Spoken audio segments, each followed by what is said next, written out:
ছাত্ৰীসকল মই তোমালোকক ষষ্ঠম শ্ৰেণীৰ গণিতৰ প্ৰথম পাঠটো পঢ়াবলৈ ওলাইছোঁ ক্লাছ 6ৰ গণিতৰ প্ৰথম পাঠটো প্ৰথমত তোমালোকে এইটোৱে পাবা এইটো কি চোৱা কিছুমান সংখ্যাৰ আৰ্হি ইয়াত কিছুমান আৰ্হি দিয়া আছে তোমালোকে এই আৰ্হিবোৰ বুজিব লাগিব প্ৰথমটো 1 1 সকলোবোৰ 1 আৰু দ্বিতীয়টোত অযুগ্ম সংখ্যা অযুগ্ম যুগ্ম তোমালোকে জানাই চাগে পঢ়ি আহিছা হয়নে নহয় 1 3 5 7 9 যিবোৰ সংখ্যাক 2ৰে বিভাগ কৰিব নোৱাৰি তাকে অযুগ্ম সংখ্যা বোলে ইয়াত চোৱা 2 মাজত 2 আছে ইয়াত 4 আছে ইয়াত 6 আছে ইয়াত 8 আছে এইবোৰ এটা এটা সংখ্যা একৰ পিছত এটা এটা এৰি এৰি যিবোৰ থাকে সেইবোৰ অযুগ্ম সংখ্যা তাৰপিছত যুগ্ম সংখ্যা 2 4 ইয়াত যিবোৰ নাই সেইবোৰ হ'ল যুগ্ম সংখ্যা 2 4 6 8 10 12 14 এইবিলাক হ'ল যুগ্ম সংখ্যা হয়নে নহয় তাৰপিছত যিবোৰ 2ৰে হৰণ কৰিব পাৰি সেইবোৰ হ'ল যুগ্ম সংখ্যা আৰু যিবোৰ 2ৰে হৰণ কৰিব নোৱাৰি সেইবোৰ হ'ল অযুগ্ম সংখ্যা তাৰ পিছত চোৱা ত্ৰিভুজীয় সংখ্যা এটো বুজি পাবলগীয়া ত্ৰিভুজীয় সংখ্যা প্ৰথমটো মই তোমাক এনেকৈ বুজাই দিওঁ চোৱা 1 দিয়া আছে নহয় একৰ পিছত 3 দিয়া আছে ইয়াত মাজত কি থাকিল 2 থাকিল মানে এটা সংখ্যা থাকিল হয় নে নহয় তাৰপিছত 3ৰ পাছত 6 দিয়া আছে মানে 4 আৰু 5 থাকিল দুটা সংখ্যা থাকিল নহয় 6ৰ পিছত চোৱা 10 দিয়া আছে মানে ইয়াত চোৱা 7 8 9 তিনটা সংখ্যা মাজত থাকিল তাৰপিছত ইয়াত 4টা সংখ্যা থাকিল ইয়াত 5টা সংখ্যা মাজত থাকিল ইয়াত 6টা সংখ্যা ইয়াত 7টা তোমালোকে এনেকৈ বাকিখিনি লিখি যাব পাৰিবা বুজি পাইছা ইয়াত ত্ৰিভুজীয় সংখ্যাবোৰ তেনেকুৱা তোমালোকক উদাহৰণ দুটা ত্ৰিভুজীয় সংখ্যাৰ উদাহৰণ দিয়া তেনেকুৱা সুধিব পাৰে আৰু তেনেকৈ সুধিলে চোৱা একৰ পিছত 3 ত্ৰিভুজীয় সংখ্যা ইয়াত 2টো থাকি গ'ল দেই তোমাৰ আৰু তাৰপিছত 3ৰ পিছত 4 5 দুটা থাকি 6 তাৰপিছত ইয়াত চোৱা আৰু ইয়াত দুটা সংখ্যা থাকিল নহয় ইয়াত তিনটা সংখ্যা 7 8 9 10 তাৰপিছত 11 12 13 14 ইয়াত 4টা সংখ্যা চোৱা 15 লিখা আছে তাৰপিছত ইয়াত 5টা সংখ্যা এৰি 21 তাৰপিছত 6টা সংখ্যা এৰি 28 তেনেকৈ লিখা ত্ৰিভুজীয় সংখ্যা তাৰপিছত এনেকৈ নহ'লে মই আৰু এনেকৈ বুজাওঁ দিয়ে ত্ৰিভুজ এনেকৈ আঁকিলে মানে এইবোৰ আঁকিলে ত্ৰিভুজ হয় চোৱা এইটো 1টো 1 এনেকৈ দিছোঁ তাৰপিছত চোৱা 1ৰ লগত আমি 2 যোগ কৰি দিছোঁ দেই 1 2 দুটা বহাইছোঁ নহয় এয়া ত্ৰিভুজ হ'লনে এয়া দেখিছা ত্ৰিভুজ হ'ল তাৰপিছত এতিয়া দুটা বহাইছোঁ নহয় এতিয়া আমি 3টা বহাম দেই 1 এইটো দুটাটো আগতীয়াকৈ আছে এতিয়া 3টা বহাব লাগিব 1 2 3 আমি ইয়াত 3টা বহাওঁ 3টা বেছিকৈ দিওঁতেহে ত্ৰিভুজ হ'ল হয়নে নহয় আকৌ চোৱা 1 ইয়াতে 1 2 এইটো আছেই 3 হ'ল 4 5 6 আছে এতিয়া 7 8 9 10 তোমালোকে যদি এনেকৈ বুজি পোৱা নাই মই ইয়াতে বুজাই দিওঁ চোৱা 1টো চোৱা 1টো ইয়াত দিছোঁ ইয়াৰ পিছত আমি আৰু দুটা বহাম চোৱা 1 1 2 এই দুটা বেছিকৈ বহালোঁ হয়নে নহয় এনেকৈ কৰিলে আমাৰ ত্ৰিভুজ হ'বনে নাই এয়া চোৱা তাৰপিছত চোৱা দুটা বহাইছোঁ ইয়াত এইবাৰ 3টা বহাম এইকেইটাটো আছে 1 2 3 3টা বহাই দিছোঁ এয়া চোৱা ত্ৰিভুজ হ'ল হয়নে নহয় তাৰপিছত চোৱা 1 এতিয়া 3টা বহাইছিলোঁ আমি 4টা বহাম দেই এইকেইটাটো আছিলে 1 2 3 এইকেইটা আছিলে এতিয়া 4টা বহাম 1 2 3 4 এনেকৈ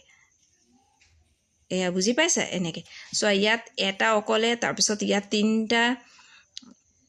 তাৰপিছত ইয়াত 6টা ইয়াত 10টা নহয় জানো এনেকৈ ত্ৰিভুজীয় সংখ্যাবোৰ আগবাঢ়ি যাব তোমালোকে এনেকৈ বুজিলে বুজি পাবা দেই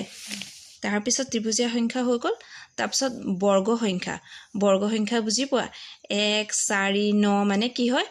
2 2 গুণ 4 3 3 গুণ 9 4 4 গুণ 16 5 5 গুণ 25 6 6 গুণ 36 7 7 গুণ 49 8 8 গুণ 64 হ'ব ইয়াৰ পিছত হয়নে নহয় ইয়াৰ পিছত তেনেকৈ লিখি যাব পাৰিবা বৰ্গ সংখ্যা মানে এইটো 2ৰ দুগুণ 3ৰ দুগুণ 3 দুগুণ 4 দুগুণ 5 দুগুণ মানে দুগুণ 2 গুণটোক বৰ্গ সংখ্যা বুলি কোৱা হয় দেই তাৰপিছত ঘন সংখ্যা মানে কিউব ইয়াত 3 গুণ ইয়াত 2 3 গুণ 2 3 গুণ বুজি পাইছা ঘন সংখ্যাটো ইয়াত চোৱা 1টো আছে তাৰপিছত চোৱা 2টো 2 × 2 × 2 কৰিলে কিমান হয় চোৱা 2 2 গুণ 4 4 2 গুণ 8 নহয় জানো বুজি পাইছানে তাৰপিছত আকৌ 8 দিয়া আছে তাৰপিছত 27 চোৱা 27টো কেনেকৈ হ'ল বুলি ক'লে ইয়াত মই দেখুৱাই দিছোঁ 27টো কেনেকৈ হ'ল 3 পূৰণ 3 পূৰণ 3 3 3 গুণ 9 9 3 গুণ 27 হয়নে নহয় তাৰপিছত আকৌ চোৱা 9 3 গুণ 27 তাৰপিছত 64 তেনেকৈ 64 4টা দিন 4 পূৰণ 4 পূৰণ 4 তেনেকৈ দেই এইটো চোৱা ঘন সংখ্যা কি ক'লোঁ মই এইটো ইয়াত দুগুণ নহয় ইয়াত 3 গুণ 2 3 গুণ তাৰপিছত 3 3 গুণ 4 3 গুণ 5 3 গুণ তেনেকৈ 2 3 গুণ 2 3টা বুজি পাইছা নহয় 3 3 পূৰণ 3 পূৰণ 3 4 4 পূৰণ 4 পূৰণ 4 5 পূৰণ 5 পূৰণ তেনেকৈ 3বাৰ কৰিলে ঘন সংখ্যা কিউব বুলি কোৱা হয় তাৰপিছত চোৱা বিৰাহং সংখ্যা বিৰাহং সংখ্যা মানে কি হয় 1 3 5 দিয়া আছে নহয় এ চোৱা ইয়াত 1 আছে 1ৰ লগত 1 যোগ আৰু এটা 1 যোগ কৰিলে কিমান হ'ব 2 হয়নে নহয় 2 হৈছে নহয় এতিয়া 2 আৰু 1 যোগ কৰিলে কিমান হ'ল 3 হয়নে নহয় আৰু এতিয়া চোৱা 3 আৰু 2 যোগ কৰিলে কিমান হ'ল 5 তাৰপিছত 5 আৰু 3 যোগ কৰিলে কিমান হ'ল 8 8 আৰু 5 যোগ কৰিলে কিমান হ'ল 13 তাৰপিছত 13 আৰু 8 যোগ কৰিলে কিমান হ'ল 21 এতিয়া 21 আৰু 13 যোগ কৰিলে কিমান হ'ব ইয়াত হ'ব আকৌ যিটো সংখ্যা ওলাব তাৰ লগত 21 যোগ কৰিবা তেনেকৈ এইখিনি বিৰাহাং সংখ্যাটো তেনেকৈ কৰে বুজি পাইছা নহয় আকৌ মই দেখুৱাই দিছোঁ দেই চোৱা 1 3 দিয়া আছে হয়নে নহয় বিৰাহাং সংখ্যা 1 2 মানে 1 আৰু 2 যোগ 1 আৰু 2 যোগ কৰিলে কিমান হ'ল 3 ওলাল এতিয়া 3 আৰু 2 যোগ কৰিলে কিমান ওলাব 5 ওলাব 5 আৰু 3 যোগ কৰিলে কিমান ওলাব 8 ওলাব 8 আৰু 5 যোগ কৰিলে কিমান হ'ব 8 পাছে 12 হয়নে নহয় 13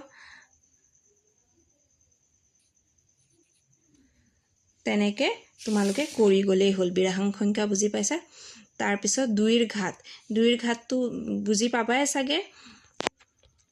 এইটো চোৱা 2 দুগুণ 4 4 দুগুণ 8 8 দুগুণ 16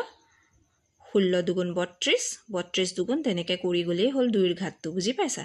2 দুগুণ 4 4 দুগুণ 8 8 দুগুণ 16 16 দুগুণ 32 এনেকৈ তাৰপিছত চোৱা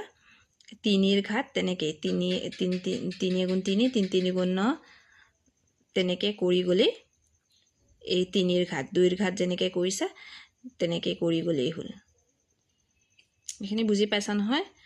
3 গুণ 3 3 3 গুণ 9 9 3 গুণ 27 27 3 গুণ 81 81 3 গুণ 243 243 3 গুণ ইমান 3 গুণ কৰি গ'লেই হ'ল এইখিনি 3ৰ ঘাত বুজি পাইছা তাৰপিছত 10ৰ ঘাত 10 গুণ 10 গুণ 10 10 গুণ 100 100 10 গুণ 1000 1000 10 গুণ 10000 10000 10 গুণ 1 লাখ আকৌ 3ৰ গুণিতক মানে 3 গুণ 3 3 দুগুণ 6 3 3 গুণ 9 3 4 গুণ 12 3 5 গুণ 15 3 6 গুণ 18 এইখিনি তোমালোকে নিশ্চয় বুজি পাইছা নহয় তাৰপিছত তোমালোকে এইখিনি বুজি পালা যেতিয়া চাই যোৱা ইয়াৰ পিছত কি কৈছে চোৱা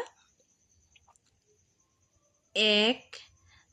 এইখিনি আৰু 5 ইয়াৰ পিছৰ প্ৰশ্ন চোৱা ওপৰৰ তালিকাখন চাই সংখ্যাৰ আৰ্হিবোৰ চিনাক্ত কৰিব পাৰিবানে ইয়াৰ আৰ্হিবোৰ আমি চিনাক্ত কৰিলোৱে হয় নে নহয় তাৰপিছত চোৱা প্ৰতিটো আৰ্হিৰ পৰৱৰ্তী 5টা সংখ্যা লিখা ইয়াৰ প্ৰতিটো আৰ্হিৰ পৰৱৰ্তী 5টা সংখ্যা লিখিব দিছে 1ৰ পৰৱৰ্তী 5টা সংখ্যা 1 হ'ব হয় নে নহয় তাৰপিছত ইয়াত চোৱা অযুগ্ম সংখ্যা 1 3 5 7 9 11 13 ইয়াৰ পৰৱৰ্তী 5টা সংখ্যা কি হ'ব 15 17 19 21 23 হয়নে নহয় তাৰপিছত ইয়াৰ পৰৱৰ্তী 5টা 16 18 20 22 24 এইকেইটা পৰৱৰ্তী 5টা হৈ গ'ল তাৰপিছত ত্ৰিভুজীয়া পৰৱৰ্তী 5টা কি হ'ব এয়া ত্ৰিভুজীয়া 1 3 6 8 ইয়াতে 28ৰ পিছত 7 যোগ কৰিলে কিমান হ'ব 36 হ'ব তাৰপিছত 45 হ'ব, 55 হ'ব, 66 হ'ব, 78 হ'ব। বুজি পাইছা? এইখিনি তোমালোকে লিখি ল'ব পাৰিবা। তাৰপিছত এই 5 নম্বৰত কি আছে? বৰ্গ সংখ্যা 1, 4, 9, 16, 25 এইকেইটা বৰ্গ সংখ্যা দিয়া আছে। 49, 49 পিছত বৰ্গ সংখ্যা 64, 81, 100, 121, 144 এইকেইটা হ'ল বৰ্গ সংখ্যা দেই। লিখি ল'ব পাৰিবা তোমালোকে। তাৰপিছত এইখিনি কি তাৰপিছত 6 নম্বৰত চোৱা, এইখিনি ঘন সংখ্যা। ঘন সংখ্যা এই 216 পিছত কিমান হ'ব ঘন সংখ্যা? মই শিকাই দিছোঁৱে নহয়, তোমালোকে চাগে বুজি পাইছাই। ঘন সংখ্যাটো শিকাইছিলোঁ নহয় কেনেকৈ কৰিব লাগিব। 216 3 গুণ কৰিব লাগিব। 216 এইটো কি হ'ল? 2ৰ ভাগটো হ'ল 2 3 বাৰ, তাৰপিছত 3 3 বাৰ, 4 5 6 এতিয়া 7 কৰিব লাগিব। এনেকৈ 7 পূৰণ 7 কৰিলে যিটো ওলাব সেইটো হ'ব, হয়নে নহয়?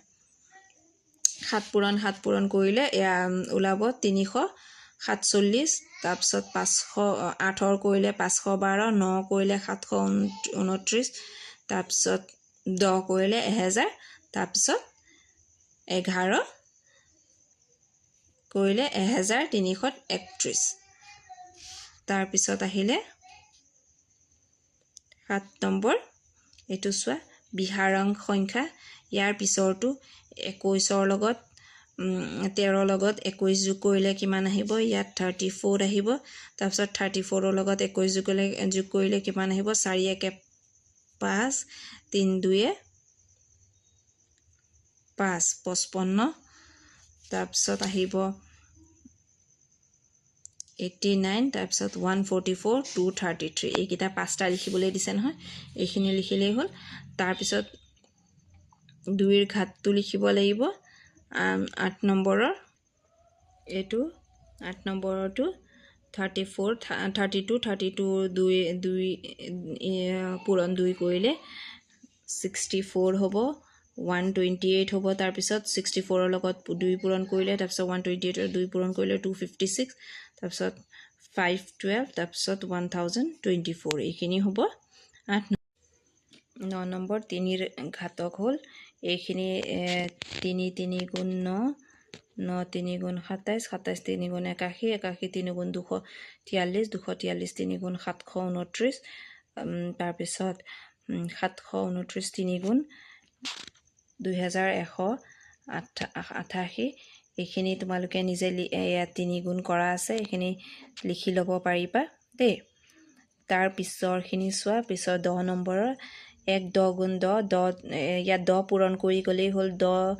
10 গুণ 100, 110 গুণ 1000, 1010 গুণ এইখিনি 10 পূৰণ কৰি এইখিনি তোমালোকে কৰিবা দেই। 1 লাখৰ লগত 10 পূৰণ কৰিবা, আকৌ যিটো আহিব তাৰ লগত 10 পূৰণ কৰি এইখিনি তোমালোকে লিখিবা এইটো। ইয়াৰ পিছৰখিনিও এয়া লিখি দিছোঁ চোৱা। 3ৰ এইটো গুণিতকহে, 3 গুণ 3, 3 গুণ 6, 3 3 গুণ 9 এয়া লিখি দিছোঁ। হৈ গ'ল নহয়। এই প্ৰশ্নটো তোমালোকৰ উত্তৰ 2 নম্বৰৰো হৈ গ'ল, 1 নম্বৰৰো হৈ গ'ল। সংখ্যাৰ আন কিছুমান আৰ্হি লিখিবলৈ চেষ্টা কৰা। তেনেকুৱা আৰু ক'ৰবাত আৰ্হি পোৱা নেকি লিখিবলৈ চেষ্টা কৰিবলৈ কৈছে। আটাইতকৈ সৰু স্বাভাৱিক সংখ্যাটো কি? আটাইতকৈ সৰু স্বাভাৱিক সংখ্যাটো হ'ল 1। বুজি পাইছা? এইখিনি হ'ল তোমালোকৰ প্ৰথম অনুশীলনী 1.1.2। এইখিনি বুজি পাইছা চাগে? বুজি নাপালে ক'বা, তাৰ পিছৰখিনি মই এইখিনি কৰাই দিম।